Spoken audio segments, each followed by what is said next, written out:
European stock markets have kicked off the month of February on a much brighter note. The UK's FTSE 100 index is currently up about 0.5%, while the Euro Stoxx 50 index is higher by 0.6%. In Spain, however, the IBEX 35 index is lower by 1%, just over 1% at the moment. Going into the currency space, the euro is doing much better against the dollar. Having a very strong day. It is at 136.40. That's a 14-month high for the euro, levels we haven't seen for quite a while, since 2010 actually. And in the peripheral bond markets, both Spanish and Italian bond yields are relatively stable. Good morning. It's Friday. I'm Ishaq, Siddiqi, and welcome to another daily market bite. I'm going to give you a quick rundown of what's going on. There's a few things that happened overnight and in the early session in Europe ahead of the European Open. So we'll discuss those and go on to what we're looking forward to today.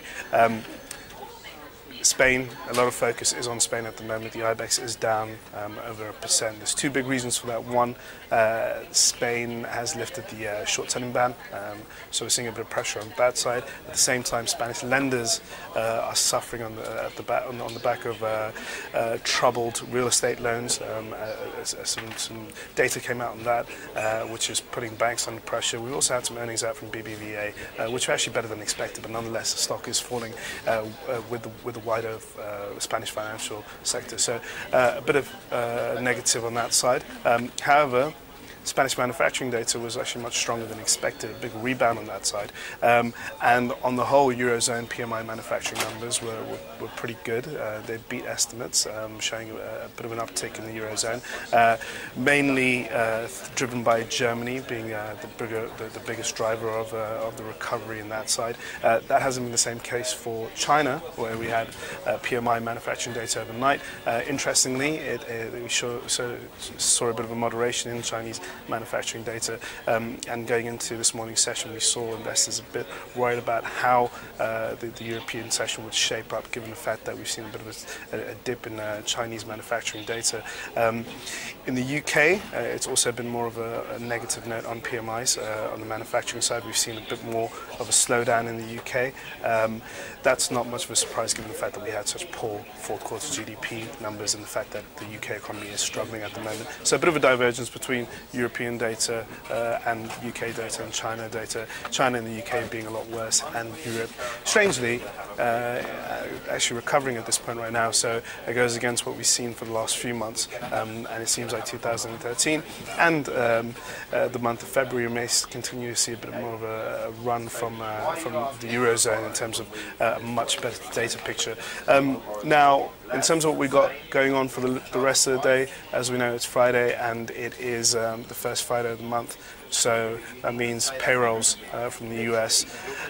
Yesterday we had initial weekly jobless claims, which are much weaker than expected, and the day before that, on Wednesday, we had ADP numbers, which are seen as a bit of a precursor to the payrolls number on Friday.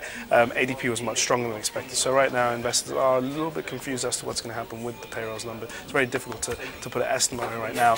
Now, we know that the US economy would need to print over 200,000 jobs per month in order to show a sustained recovery in the jobs market. So expectations are currently for anything between 160,000 jobs to 200,000 jobs created by the US economy. Now, if we see a strong print, that may not necessarily be a positive for markets, because a strong print on the jobs market side would obviously suggest that the Federal Reserve may have to halt QE or end QE at some point in 2013. If we see continued weakness, that basically means that we're going to see a continuation of stimulus provided by the Federal Reserve. So it will be an interesting number, and a number that will essentially test the first few shape and test the first few days of February. On the whole, markets have had a pretty strong run in January. It's been a very spectacular month for gains. If we look at it, the Dow in the US has had its best January since 1994. The S&P 500 has had its best January since 1997, and the FTSE 100 had its best January since 1989.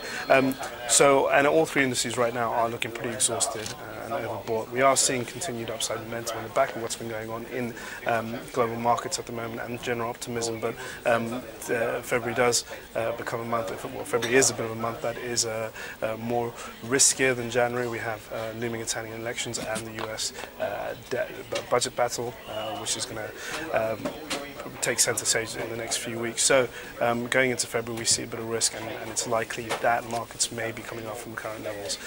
Anyway, that is all for your daily market bite. Tune in for another one next week. Have a lovely weekend, and until then, take care.